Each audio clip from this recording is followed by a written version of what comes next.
इय्याका नअबुदु व इय्याका नस्तईन बिस्मिल्लाहिर्रहमानिर्रहीम। अस्सलाम वालेकुम व्यूअर्स, उम्मीद करता हूँ आप सब खैरियत से होंगे। मैं हूँ आपका होस्ट शहरियार और हमने शुरू किया हुआ था कोरल ड्रा का कोर्स और आज उसी कोर्स की हमारी फिफ्थ क्लास सॉरी।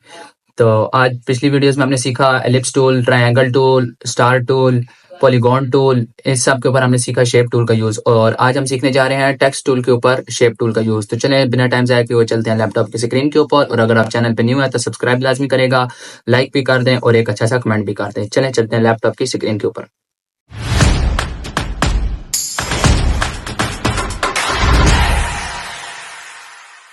अच्छा तो व्यूअर्स अभी हम आ चुके हैं अपनी लैपटॉप की स्क्रीन के ऊपर। कोरल ड्रा को हमने ओपन किया हुआ है। ओपन करने के बाद जैसा कि आपको पता है पिछली वीडियोस में हमने डिस्कस किया था, शेप टूल को डिस्कस किया, क्रॉप टूल को डिस्कस किया, ठीक है। फिर उसके बाद क्रॉप टूल के अंदर ये नाइफ टूल को हमने डिस्कस किया, नाइफ टूल के बाद वर्चुअल सेगमेंट डिलीट को डिस्कस किया था, ठीक है। और शेप टूल को हमने यूज करना सीखा था इसके ऊपर, स्क्वायर टूल के ऊपर, एलिप्स टूल के ऊपर, पॉलीगॉन के ऊपर और स्टार टूल के ऊपर हमने इसको यूज करना सीखा था, ठीक है। तो आज की वीडियो में हम सीखेंगे ये टेक्स्ट टूल के ऊपर कैसे यूज करना है इसको, ठीक है। शेप टूल को इधर लेट्स सपोज मैंने एक अल्फाबेट लिख दिया ए लिख दिया, ठीक है। उसके बाद अगर मैं चाहता हूँ कि इसको मैंने कोई अपने हिसाब से शेपिंग देनी है तो वो इस तरह होगी। आपने इसको सबसे पहले ये शेप टूल जब आप इसको सिलेक्ट करेंगे तो ये आपको जिस तरह इस तरह रेक्टेंगल के अंदर आपको दे देता था ना ऑप्शन कि भाई आपने शेप टूल को करना है, जैसे अपनी मर्जी से आप कॉर्नर से एडजस्ट कर लेते थे या लिप्स टूल के अंदर आपको देता था, उस तरह की ऑप्शन ये आपको शेप टूल टेक्स्ट के अंदर नहीं देता, ठीक है। इसको करने के लिए आपने सबसे पहले कंट्रोल क्यू प्रेस करना है। कंट्रोल क्यू प्रेस करने के बाद आपने शेप टूल को प्रेस करेंगे तो उसके साथ आप देख रहे हैं जिस तरह हमें रेक्टेंगल के ऊपर या एलिप्स के ऊपर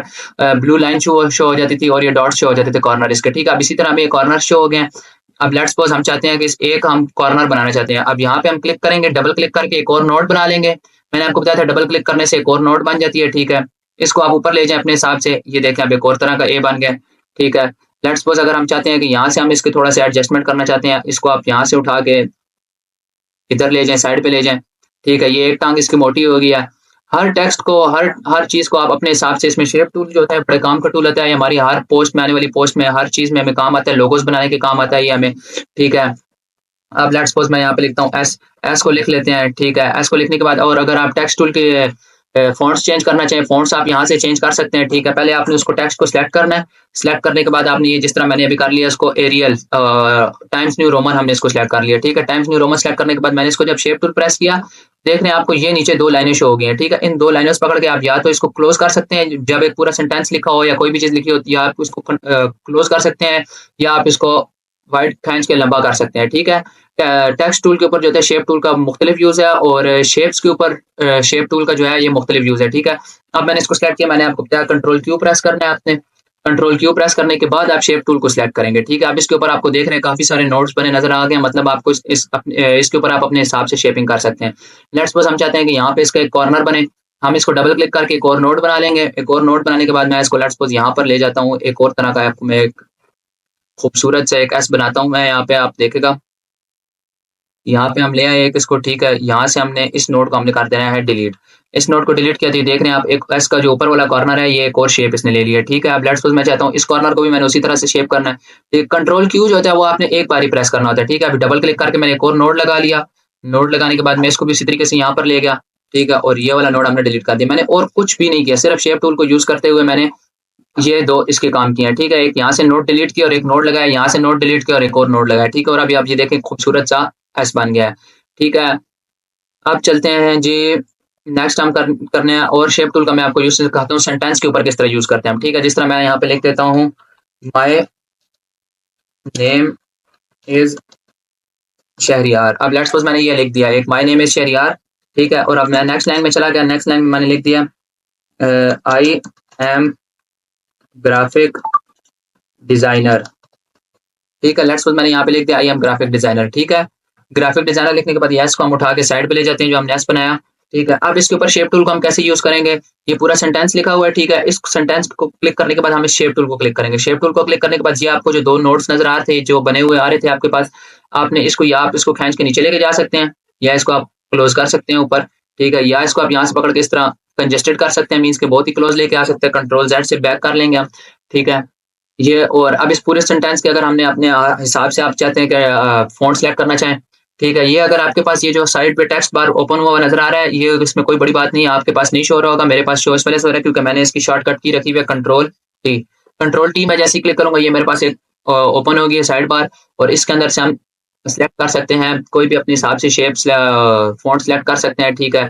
जिस तरह ये सैंड बीच है, ठीक है, मेरे पास ये हो रहा है, मैंने बाहर से फ़ॉन्ट्स इंस्टॉल किए थे और इंस्टॉल करके मैं कोरल पेन को इम्पोर्ट किया था मैंने, ठीक है। तो आप लोगों को मैं ये फ़ॉन्ट्स इम्पोर्ट करना भी सिखाऊँगा, ठीक है। और लेट्स सपोज़ अगर हम इसको थोड़ा-सा फ़ासले पे रख देते हैं, तो ये हमारे पास एक खूबसूरत लुक दे रहा है, ठीक है। अब अगर आप चाहते हैं कि इस टेक्स्ट को आपने तोड़ना है, ब्रेक करना है, इस टेक्स्ट को ब्रेक करने के लिए शॉर्टकट की आपको मैं बनाना सिखाऊँगा एंड में इंशाल्लाह शॉर्टकट कीज़ आप बना लेगा अपने हिसाब से, लेकिन पहले वही तरीका आप यूज़ करें जो आपको कोरल की तरफ से मिलता है, ठीक है। आपने इसको करना है क्लिक, इसके ऊपर आपने जाना है लेफ्ट क्लिक करने के बाद यहाँ पे आपको ऑप्शन नज़र आएगा कन्वर्ट टू कर्व या कन्वर्ट टू पैराग्राफ, ठीक है। फिर उसके बाद आपने इसको क्लिक करना है, क्लिक करने के बाद कंट्रोल के जब आप करेंगे तो ये टूट जाएगा। 2 लाइनें थी, 2 लाइनों से 1 लाइन में हो गया, फिर आप कंट्रोल के क्लिक करेंगे मीन्स कि ब्रेक कर रहा है, तो ये वर्ड्स अलग-अलग हो गए। जिस तरह अब ये माय अलग हो गया, ठीक है, नेम अलग हो गया, इज़ अलग हो गया, शहरियार अलग हो गया, आई अलग हो गया, एम अलग हो गया, ठीक है, ये सारे अलग-अलग हो गए, ठीक है। अब ये माय को क्लिक करने के बाद फिर अगर मैं कंट्रोल के प्रेस करूँगा तो ये एम हो गया, ठीक है, सिर्फ एक ओनली एम सिलेक्ट हो गया, ठीक है। अब अगर आप चाहें तो इसको एम को उठा के किधर और इसके ऊपर ले आएँ, ठीक है। अक्सर लोगोस बनाने में आपको पता है इस तरह अक्सर यूज़ आता है ये, ठीक है। जिस तरह ये देखें, अब ये मैंने लिखा हुआ माय ही है, ठीक है, लेकिन एक ये लोगो की शेप में लिखा आ गया हमारे पास, ठीक है। ये इसको मैं उठा के इसको अगर मैं इसके सेंटर में करना चाहूँ तो वो आपको मैं सेंटर में करना बाद में सिखाऊँगा, मैंने आपको बताया था। बड़ा कोरल एक बहुत बड़ी वाइड फील्ड है, ठीक है। इसको आप जितना सीखेंगे, जितना आप इसके अंदर घुसते जाएँगे, ये आप उतना आपको नई-नई चीज़ें सीखने को मिलेंगी, ठीक है। अभी हम इसको अनडू कर लेते हैं सारे को। कंट्रोल प्रेस करके जितनी बार आप ज़ेड प्रेस करेंगे ये अनडू होता रहेगा, ठीक है। और टेक्स्ट टूल का यूज़ किस तरह होता है, अगर आप इस टेक्स्ट को आप कलर चेंज करना चाहें, इस टेक्स्ट कलर्स भी आप चेंज कर सकते हैं, ठीक है। तो हमारी आज की क्लास बेसिकली ये थी कि हमने टेक्स्ट टूल के ऊपर यूज़ करना था शेप टूल, ठीक है। तो शेप टूल को मैंने यूज़ करना आपको सिखा दिया है, ठीक है। टेक्स्ट के ऊपर किस तरह यूज़ करते हैं, अगर फिर भी आपको कोई बात समझ ना आए या मेरे से रह गई हो, तो आप नीचे कमेंट करेगा इंशाल्लाह कमेंट पे आपको लाज़मी रिप्लाई मिलेगा, ठीक है। तब तक के लिए अपना ख्याल रखिएगा। अल्लाह हाफ़िज़।